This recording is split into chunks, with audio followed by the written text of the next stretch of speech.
Muito bom dia, queridos ouvintes e amigos da Rádio Mundial. Estamos aqui nessa sexta-feira para o terceiro programa desse super novo projeto chamado de Sementes Abstratas.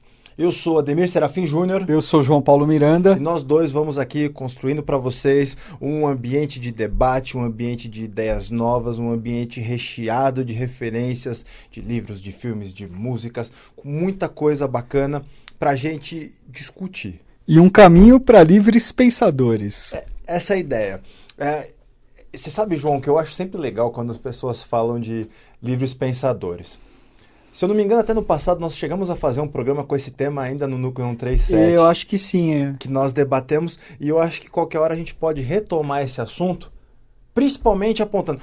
Normalmente quando o pessoal fala de livres pensadores, pensa só em direitos, mas às vezes acabam esquecendo também dos deveres, né? Não que... Mas é a polaridade, a cada direito corresponde um dever. Sim. Não que estejamos nos intitulando livres pensadores, mas o que estamos buscando ser, né? Sem dúvida, Pessoal, para vocês que estão chegando aqui agora, para vocês que já nos acompanham, vocês estão observando uma transição que nós temos feito, principalmente nas redes sociais, do fim do Núcleo 137, um projeto maravilhoso que concluiu o seu trabalho. Até, por sinal, mandamos um beijão pro Thiago. E agora estamos fazendo... 5 anos, né? E muito conteúdo legal produzido. Muito intenso, foi muito legal mesmo. Né?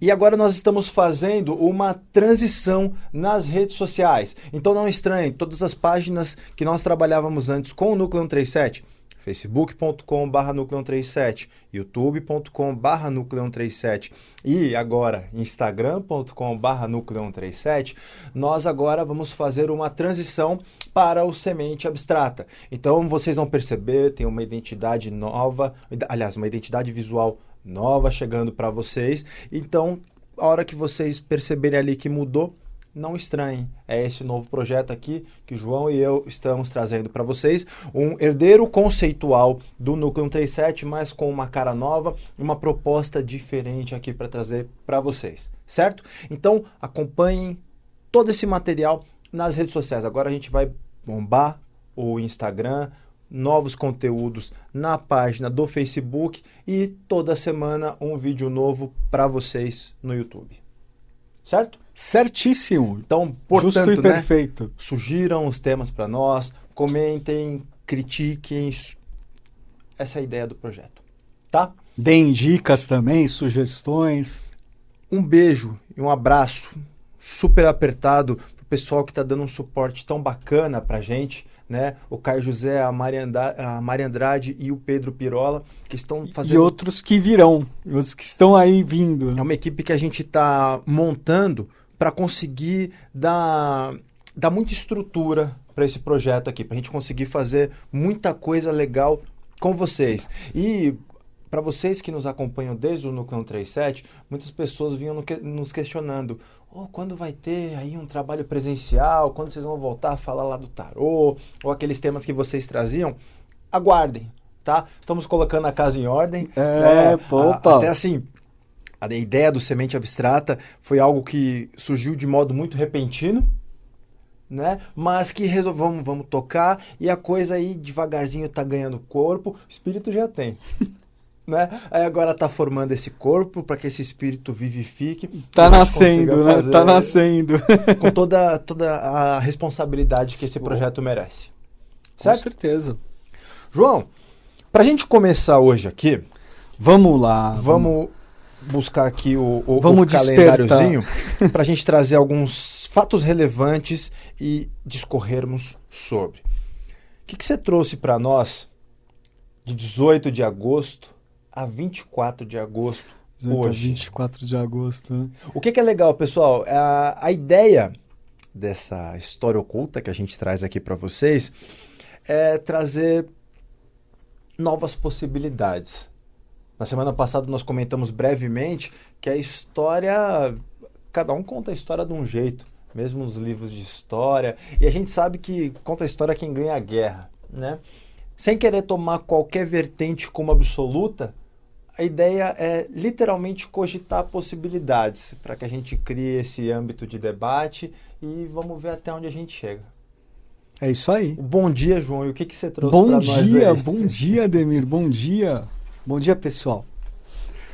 Ó, eu acho que o fato mais relevante desse contexto, dessas efemérides aí, dessas datas, foi um fato lamentável, terrível, que aconteceu há 4 séculos, mas que reflete uma situação que ainda é bastante atual, que é a intolerância religiosa, mas que acaba abrangendo, porque intolerância é intolerância, não é?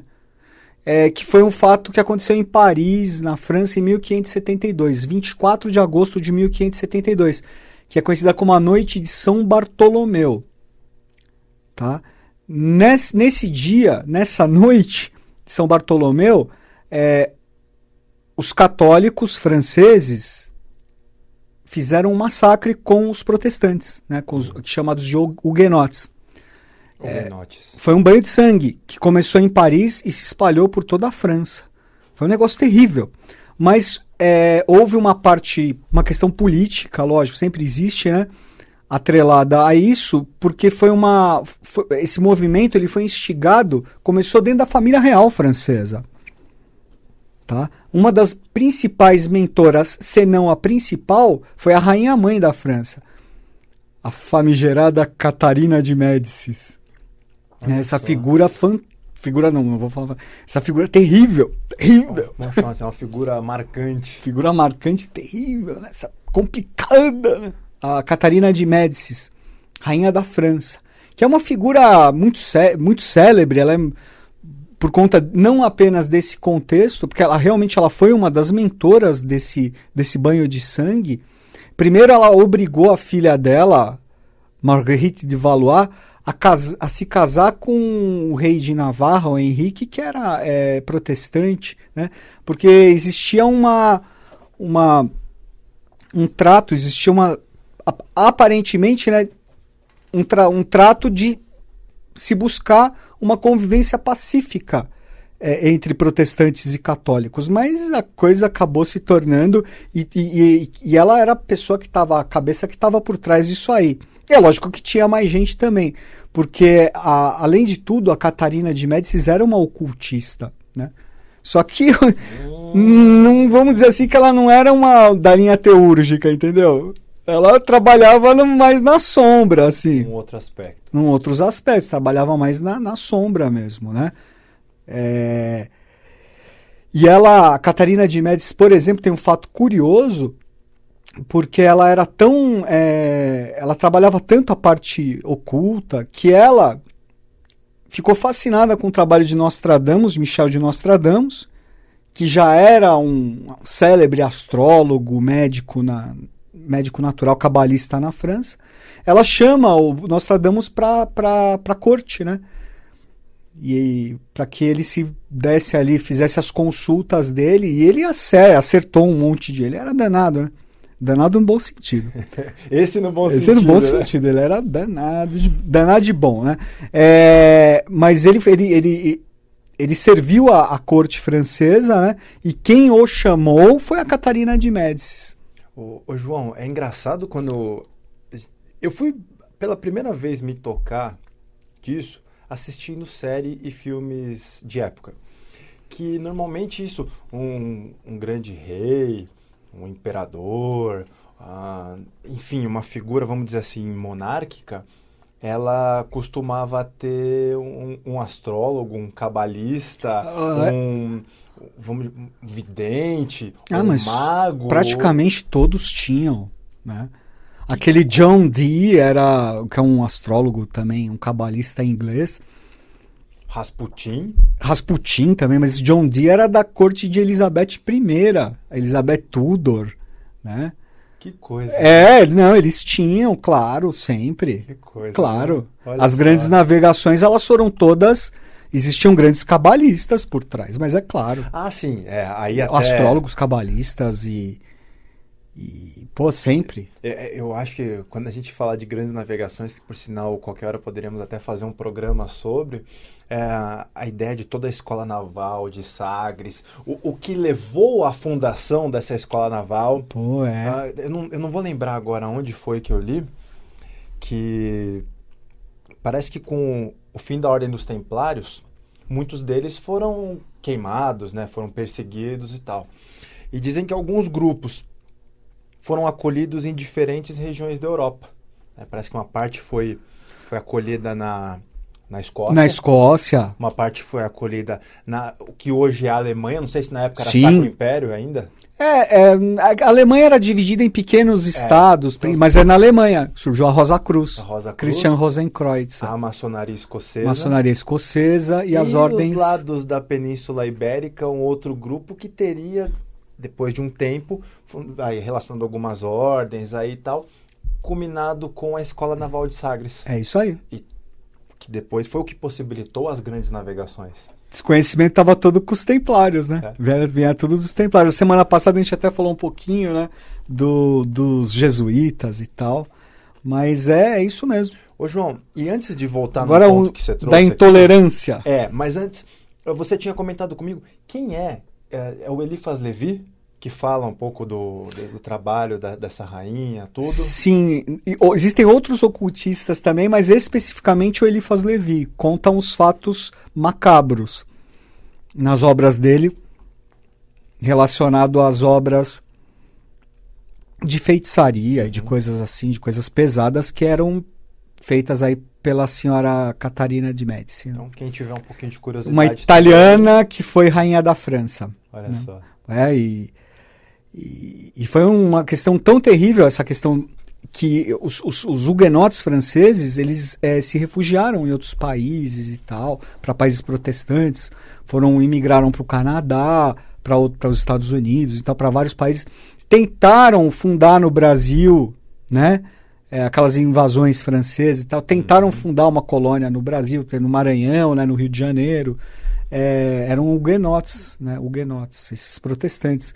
Mas então é sempre essa questão muito forte da intolerância e que ainda, infelizmente, ainda é muito forte na parte religiosa e que abarca vários outros aspectos da vida. Você sabe, João, eu queria que a gente usasse um pouco do nosso tempo de hoje para falar sobre esse assunto. Uhum. É engraçado a gente ouvir falar isso, né? Um massacre na França em 1572. 1500 e pouquinho. A gente ouve falar em massacre na França em 2000 e pouco. E massacre no Brasil em 2000 e pouco. Em tudo que é canto. No Oriente Médio, nos Estados Unidos, em todo lado, né? É assim, por um lado, a gente fala muito na iniciação em que assim, tudo é justo e perfeito, né? A lei trabalha de modo justo e perfeito. A gente observa também ao mesmo tempo que nós vivemos, por mais que nós tenhamos algumas mazelas hoje, a evolução é gritante em relação aos séculos passados, em todos os âmbitos, social, econômico, político, cultural, enfim. Mas você já reparou, no primeiro ponto, que certas coisas sempre se repetem? Sempre se repetem. É muito engraçado. Esses dias eu estava assistindo um seriado, eu acho que eu até já comentei com você, O Alienista. Que o alienista era um profissional do começo do século passado que estudava as mazelas da mente. Ainda não existia, né, o psicólogo, o psiquiatra. Tem até um livro pequenininho do Machado de Assis que é satírico, O Alienista. O Alienista? Legal. Simão Bacamarte. É legal esse livro. E aí o cara estava investigando um serial killer, tudo, e até falam que numa das investigações ele descobre que o assassino tinha sífilis. E eles usavam uma expressão lá, que era uma noite com Vênus e o resto da vida com Mercúrio.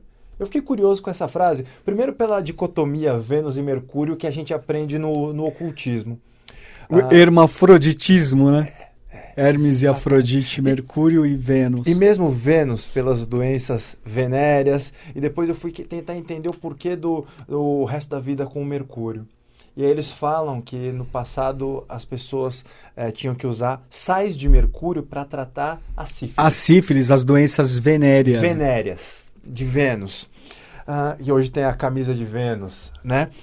O que eu achei muito interessante, João? Depois pesquisando, eu vi que a sífilis foi uma mazela que assolou a humanidade por séculos. E de repente, no começo, meados do século passado, pum, curou, resolveu. Algumas décadas depois, a AIDS. Tenho certeza, então, daqui a pouco tempo, depois vai aparecer outro, vai aparecer outro. Agora, como transita a nossa consciência em torno disso? É engraçado como se a gente não fizesse um entendimento do passado para viver hoje e resolver esses problemas. E aí que eu volto muito nisso, da intolerância. Voltando agora para como a gente começou esse assunto. Porque esses aspectos de intolerância hoje, eles se aplicam a tudo. À política, a uma discussão de futebol. Em pleno 2018, a gente ainda vê torcedor morrendo no estádio. E não só, às vezes até em festa de família o pessoal voa cinzeiro, copo, pô. Né? Futebol. Casa de Palmeiras e Corinthians. Futebol, política e religião não se discute. Por quê? Porque as pessoas não toleram a opinião dos outros. O diferente, é algo, sei lá, né? Algo intrínseco que tira a pessoa do sério. É incrível. Qual é a sua visão para a gente tentar dar um passo além disso? Porque uma coisa que eu também acho importante é uma questão que existe muito forte hoje, por exemplo, nós que estamos às vésperas de uma eleição, é também a intolerância com os intolerantes. Não, é uma intolerância que chega num nível tão forte de intolerância que uma hora ela vai ter que se resolver por si mesma, né? Mas eu vejo, é curioso, porque você está falando essa questão, como que a gente pode resolver isso? A gente tem que olhar para dentro de si, né? E é legal porque você puxou a questão de Vênus e Mercúrio, você vê uma coisa a gente vai linkando com a outra, vai estabelecendo uma conexão, um elo. E Vênus é um princípio feminino e é um princípio estabilizante, harmonizador no lado de luz, né? Um princípio estabilizante e harmonizador. E harmonizador, né? A energia de Vênus é o regente de balança, né? É estabilizador e harmônico, né? Harmônico.